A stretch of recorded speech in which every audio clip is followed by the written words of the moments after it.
मैं एम अली आप सभी का Haidari study point YouTube channel पे खैर मकदम करता हूँ। हम लोग डिस्कस कर रहे हैं रीड उर्दू के प्रीवियस ईयर क्वेश्चन पेपर को। इससे रिलेटेड हमने रीड सन 2011 के पेपर 1 की दोनों लैंग्वेजेस के क्वेश्चन को डिस्कस कर लिया है। आज हम लोग सन 2012 के पेपर 2 यानी कि 6 to 8 लेवल का जो क्वेश्चन होता है उसके उर्दू के सवालों को हल करेंगे। प्रीवियस ईयर क्वेश्चन पेपर को हल करने का मकसद क्या है?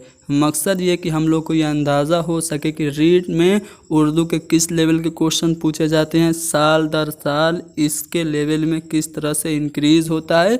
ये सभी बातें हम लोगों को जानना मकसद है, इसीलिए क्वेश्चन पेपर को डिस्कस किया जा रहा है। बाकी रीड की मुकम्मल तैयारी भी यहाँ से कराई जाएगी। हैदरी स्टडी पॉइंट को ज़रूर सब्सक्राइब कीजिएगा। चलिए आज के सवालों को शुरू करते हैं।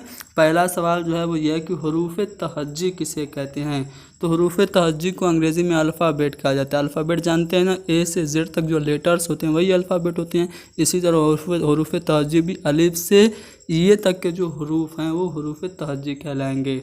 अब चलिए, हरूफ जो होते हैं वो दो किस्मों के होते हैं। एक होते हैं हरूफ शमसी और होता है दूसरा हरूफ कमरी। अब शमसी हरूफ और कमरी हरूफ पर ही मबनी ये क्वेश्चन नंबर 32 और 33 है। इसको हल करने से पहले मैं आपको कमरी हरूफ और शमसी हरूफ के बारे में बता देता हूँ। सबसे पहले कमरी हरूफ की बात करते हैं।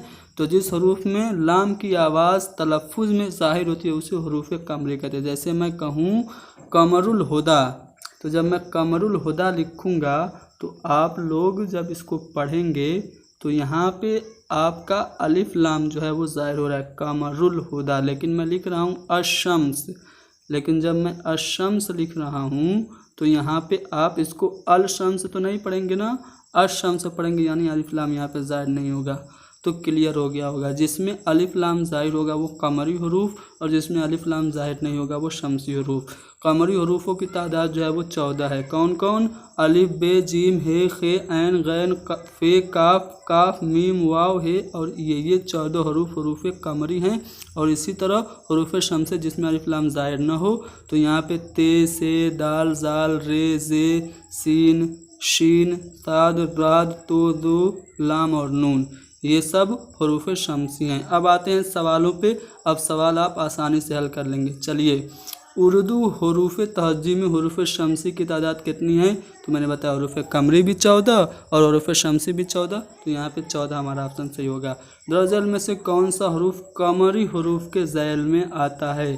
तो कमरी हरूफ और शमसी हरूफ मैंने आपको पढ़ा दिया था। अगर आप लोग कमरी हरूफ में देखें तो यहाँ पे जीम आपको दिख रहा होगा, तो यहाँ पे आपका सी वाला ऑप्शन जीम सही हो जाएगा। जिस हरूफ पर एराब होते हैं उन्हें क्या कहते हैं? तो हम उसको मुतहर्रिक कहते हैं, यानी जिस पे ज़ेर ज़बर पेश रहता है वो मुतहर्रिक हरूफ कहलाते हैं। दुरुस्त इमला यहाँ पे कफस का बताना है। कफस मतलब होता है बड़ा, तो कफस का सही जो इमला होगा वो इस तरह से होगा, देख लीजिए, काफ फे और सीन, कफस ये सही इमला है। तो कौन सा वाला ऑप्शन सही हो गया? चारों को अगर आप देखें तो यहाँ पे डी वाला ऑप्शन सही हो गया। दीवान, दीवान की जमा क्या होगी? दवावीन हो जाएगी, ठीक है, बी वाला ऑप्शन सही हो गया। उर्दू ज़बान के एतबार से दखील अल्फाज किसे कहते हैं? यानी जो उर्दू में दाखिल हो गए हों, तो दूसरी ज़बानों के वो अल्फाज जो बगैर किसी सौती वो मानवी तब्दीली के, यानी वो सेम का सेम आ गया है उर्दू ज़बान में, तो उसे हम क्या कहेंगे? उर्दू में दाखिल हुए या दखील अल्फाज कहेंगे। तो दूसरी ज़बानों के वो अल्फाज जो बगैर सूती व मानवी तब्दीली के साथ उर्दू में दाखिल हो गए वो कहलाते हैं आपके दखील अल्फाज। जैसे तत्सम होता है ना हिंदी में, तत्सम संस्कृत का वह शब्द जो वैसे ही सेम टू सेम हिंदी में इस्तेमाल होती है, तत्सम, उसी तरह हम लोग इसको भी समझ सकते हैं, दूसरी ज़बानों के अल्फाज जो उर्दू ज़बान में इस्तेमाल होने लगे हों बिना किसी तब्दीली के। चलिए आगे बढ़ते हैं अगले सवाल पे। अगला सवाल आपका ये रहा कि दर्ज झेल में मुश्तक लफ्ज़ कौन है? मुश्तक यानी जो दो से बना हो, तो मुस्कुरा और हट, इसमें मुस्कुराहट जो है ये आपका मुश्तक लफ्ज़ होगा। खुल्क, खुल्क की जमा क्या होगी? अखलाक, ठीक है, अखलाक। खल्क अगर होता तो मखलूक हो जाता, लेकिन यहाँ पे सीधे सीधे आपको दिख रहा होगा कि खे पर पेश है, तो यहाँ पे खुल्क है, तो ये इसका मानी अखलाक हो जाएगा, ठीक है। अगर तुम आओगे तो मैं तुम्हारे साथ चलूँगा। अगर तुम आओगे, तो यहाँ पे अगर है तो अगर लफ्ज़ शर्तिया है तो ये पूरा जुमला क्या हो गया, शर्तिया जुमला हो गया। लफ्ज़ फ़ौज किस इसम के ज़ैल में आएगा, तो फ़ौज यानी कि आर्मी। अंग्रेज़ी से रिलेट कीजिए, आपको समझ में आएगा। आर्मी कौन सा नाउन है, कलेक्टिव नाउन। कलेक्टिव नाउन यानी कि जमा, जमा जिसमें किया जाता है, तो इसमें जमा हो गया फ़ौज। आ रहा है ना समझ में, अंग्रेज़ी से रिलेट कर लिया कीजिए, आसान हो जाएगा। चलिए, सिफत की कितनी किस्में, एडजेक्टिव की कितनी किस्में हैं, तो 5 किस्में हैं सिफत की। मुहावरा कौन सा है, तो गले मिलना, वक्त, ताकत जाहिर करना, ठीक है, ये दोनों तो नॉर्मल आपके जुमले हैं, लेकिन नक्शा जमाना ये जो है मुहावरा है। दर्ज झेल में से दर्ज झेल में से कौन सा लफ्ज़ लाहिका है। साबका और लाहिका मैं आपको समझा दूँ, फिर इस सवाल पे आता हूँ। जब किसी भी लफ्ज़ के शुरू में कोई लफ्ज़ का टुकड़ा जुड़ जाए और उस लफ्ज़ का हिस्सा बन जाए तो वो होता है साबका। जैसे मैं आपको पर्दा है ना, पर्दा, इसके पहले दर जुड़ गया तो ये क्या हो गया, दर पर्दा हो गया। ज़ोर है, इसके पहले कम जुड़ गया तो कमज़ोर हो गया, तो ये भी आपका साबका हो गया, ठीक है। साज है, इसके पहले सॉरी हम है, इससे पहले आवाज़ जुड़ गया तो ये हम आवाज़ हो गया। लेकिन आपका हीला है, इसके बाद में साज जुड़ रहा है, ठीक है। जैसे कार साज, बाद में साज जुड़ता है, तो जब बाद में साज जुड़ रहा है तो यहाँ पे हीला साज, ये आपका लाहिका हो गया। लफ्ज़ अच्छा की ज़िद क्या होगी यार, क्या होगी, सबको पता है, बुरा होगी। साहिब, साहिब का मुतरादिफ कौन होगा, तो साहिब यानी कि दोस्त होगा, ठीक है।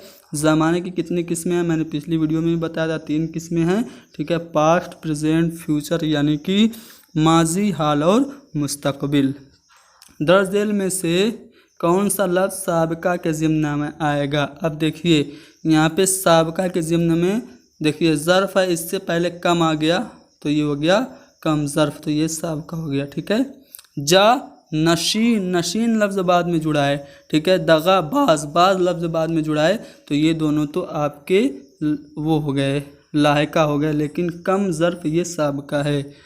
दर्ज झेल में कौन सी सनत इस्तेमाल की गई है, गाह जीता हूँ गाह मरता हूँ, आना जाना तेरा क़यामत। शेर में कौन सी सनत है, तो सनत से रिलेटेड सवाल आपके पूछे जाते हैं, आपको यकीन है तो सनतें आपको तैयार कर लेंगे, मैं आपको तैयार करा दूंगा। यहाँ पे देखिए, यहाँ पे सनत तजाद, यहाँ पे जीना और मरना दो अपोजिट बातें एक साथ इकट्ठा हो रही हैं, तो सनत तजाद हो गया। सनत तजाद की एक और मिसाल कि उसे क्या फ़िक्र सज़ा और जज़ा की, तेरी आरज़ू जिसने सुबह मसा की। सज़ा और जज़ा दोनों अपोजिट वर्ड, सुबह और मसा यानी कि सुबह और शाम दोनों अपोजिट वर्ड। तो जब एक ही शेर में 2 अपोजिट वर्ड्स का इस्तेमाल किया जाए तो वो सनत तज़ाद होता है, ठीक है। सनत मुबालगा क्या होता है, मैं आपको बता दूं, बढ़ा चढ़ा के कोई भी बात कही जाए, इसको हिंदी में अतिशयोक्ति, अंग्रेजी में हाइपरबल कहते हैं। रोया गम हुसैन में यारों में इस कदर, चौथे फलक पे आए है पानी कमर कमर, ये सनत मुबालगा है। गर्मी से मुज़तरिब था ज़माना ज़मीन पर, भुन जाता था जो गिरता था दाना ज़मीन पर। तो यहाँ पे भी बात बढ़ा चढ़ा के कही जा रही है, तो ये दोनों मुबालगा। तजाइल आरफाना क्या होता है, जानबूझ के अनजान बनने को तजाइल आरफाना कहते हैं। कौन आया है पे अयादत दिल, दर्द सीने में जैसे कम कम है। यहाँ पे शायर को पता है कि उसकी जीएफ उससे मिलना है, इसीलिए उसकी तबीयत सही है, लेकिन फिर भी पूछ रहा है, जानबूझ के अनजान बन रहा है कि कौन आया है पे अयादत दिल, तो यहाँ पे तजाइल आरफाना हो गया, हुआ ना। अहमद शेर की तरह दौड़ता है, तो यहाँ पे अगर मैं इस जुमले में आपसे पूछूं कौन सी सनत है, तो सनत तशबीह है, लेकिन आपसे यहाँ पे सनत तस्बीह नहीं पूछा जा रहा है, पूछा जा रहा है कि मुशब्बह बे कौन है, जिससे निस्बत दी जा रही है, जिससे सिफत, जिससे तस्बीह दी जा रही है। तो अहमद किसकी तरह है, शेर की तरह, तो यहाँ पे मुशब्बह बे क्या हो गया, शेर हो गया। ख़त के ज़िम्न में मकतूब इलैह किसे कहते हैं, तो मकतूब इलैह यानी जिससे ख़त लिखा जाए, तो जिसके नाम ख़त लिखा जाए वो होता है मकतूब इलैह। ज़ैल के शेर में कौन सी सनत इस्तेमाल है, देखिए सनत से रिलेटेड एक और सवाल आ गया कि हर संग में शरार है तेरे ज़हूर का, मूसा नहीं जो सैर करूं कोह तूर का। इसमें कौन सी सनत है, तो इसमें सनत तलमी है। सनत तलमी क्या होता है, सनत तलमी जब शेर में किसी मशहूर किस्सा तारीख़ी वाक़या का जिक्र होता है तो वह सनत तलमी होता है। जैसा निकलना खुल्द से आदम का सुनते आए थे, लेकिन बड़े बेआबरू होकर तेरे कूचे से हम निकले, सनत तलमी है। इसी तरह बेखतर कूद पड़ा आतिश नमरूद में, इश्क अक्ल महव तमाशा लब बाम अभी, इसमें भी सनत तलमी है। एक और शेर है कि इब्न मरियम हुआ करे कोई मेरे दुख की दवा करे कोई, इसमें भी सनत तलमी है। हुस्न तारील क्या होता है? जब शायर किसी चीज़ की वजह को असल वजह ना बता के कोई और वजह और इल्लत बयान करे तो वो होता है सनत तलमी। प्यासी जो थी सिपाही खुदा 3 रात की, साहिल से सर पटकती थी मौजें फुरात की, इसमें फुरात से साहिल से मौजों का टकराना नॉर्मल बात है, लेकिन शायर कह रहा है कि इमाम हुसैन अलैहिस्सलाम की फ़ौज प्यासी थी इसलिए मौजें टकरा रही थी। तो शायर अपनी इल्लत जो फितरी इल्लत है उसके बजाय कोई और इल्लत बयान कर रहा है, इसलिए इसमें सनत हुस्न तालील हो गया। लेकिन ये जो शेर है इसमें तारीखी वाक़या मूसा का जिक्र है तो यहाँ पे सनत तलमी हो गया। ख़त में अलक़ाब किसे कहते हैं? अलक़ाब वो फ़िक्रा जो मकतूब इलाह के मर्तबे को ज़ाहिर करता है। जैसे आप किसी को अपने दोस्त को लिखेंगे या फिर बड़े आदमी को लिखेंगे तो आप उसमें लिखेंगे ना, जैसे मोदी को लिख रहे हैं तो आप लिखेंगे वज़ीर आज़म, तो ये क्या हो गया? आपका अलक़ाब हो गया। और भी उनके कुछ और अलक़ाब आप लिख सकते हैं। तो वो फ़िक्र जो मकतूब इलाह के मर्तबे को ज़ाहिर करे वो होता है अलक़ाब। दरख्वास्त के क्या मानी हैं? तो दरख्वास्त के मानी हैं अर्ज़ी, ठीक है, लेकिन ख़त भी हो सकता है, ठीक है। तो इसका जवाब आप लोग क्या मुनासिब होगा आप लोग खुद कमेंट करके बताइए। चलिए, दरख्वास्त जो होता है एप्लीकेशन होता है जी, अर्ज़ी ज़्यादा सही होगा। गज़ल का कौन सा शेर हुस्न मतला होता है? तो गज़ल का जो दूसरा शेर होता है या दूसरा जो मतला होता है गज़ल का वो होता है आपका क्या? हुस्न मतला, ठीक है। गज़ल का दूसरा शेर हुस्न मतला होता है और पहला शेर जो होता है वो मतला होता है। गज़ल मक्ता से पहले का जो शेर, मक्ता क्या होता है पहले ये जान लीजिए। तो मक्ता जो होता है जिसमें शायर अपना कलमी नाम इस्तेमाल करता है, और गज़ल का जो सबसे अच्छा शेर होता है उसको बैतुल गज़ल कहते हैं। तो हुस्न मतला आपका हो गया गज़ल का दूसरा मतला। चलिए जल्दी जल्दी हल करते हैं। चलिए, गैर मुरदिफ गज़ल किसे कहते हैं? तो जिस गज़ल के अशार में मुरदिफ से क्या समझ में आ रहा है? रदीफ़ ना हो।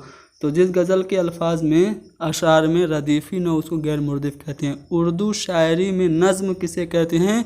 तो जिसमें कोई किस्सा, कोई वाक़या, कोई तजर्बा एक कंटिन्यूटी के साथ, कोई ख़याल तसलसल के साथ बयान किया जाता है तो वो उर्दू शायरी में नज़्म कही जाती है। अब यहाँ पे एक नज़्म का पैसेज है, इससे रिलेटेड 2 सवाल है, मैं सीधे सवालों को हल करूँगा, ठीक है, पैसेज नहीं पढ़ूँगा, आप लोग पॉज करके पढ़िएगा। चलिए, मिंदज़ा बाला में लफ्ज़ में कामनी, कामनी के क्या मानी है? तो कामनी खूबसूरत हसीना, खूबसूरत हसीना को कामनी कहते हैं। वो प्यारी प्यारी सूरत, वो कामनी सी मूरत यानी खूबसूरत हसीना, मूर्ति जैसी हसीना। तो यहाँ पे कामनी का माना हो गया खूबसूरत हसीना। मिंदरजा बाला बंद में परिंदे का आशियाना किसके दम से आबाद था? तो आबाद जिसके दम था, आबाद जिसके दम से था मेरा आशियाना। तो किसकी बात हो रही है? शबनम की। शबनम का सुबह आकर फूलों का मुंह धुलाना। तो यहाँ पे जो परिंदे का आशियाना था वो शबनम से ही आबाद था। एक और नसरी इक्तिबास है, इससे रिलेटेड सवाल भी है, सीधे सवाल को पढ़ते हैं, अगर सवाल का जवाब नहीं निकलेगा तो पैसेज पढ़ेंगे। मिंदरजा बाला इक्तिबास में दरख्त काटने से क्या नुकसानात होते हैं? चलिए, दरख्त काटने से क्या नुकसान होता है आप खुद सोचिए। दरख्त काटने से धूप बढ़ जाती है, सही बात है, लेकिन इससे ज़्यादा मुनासिब क्या धूप बढ़ जाती है? नहीं, वो आपका आप कह सकते हैं कि जो धूप जो आपके घर पे साया आ रहा था वो नहीं आएगा, लेकिन धूप बढ़ती है।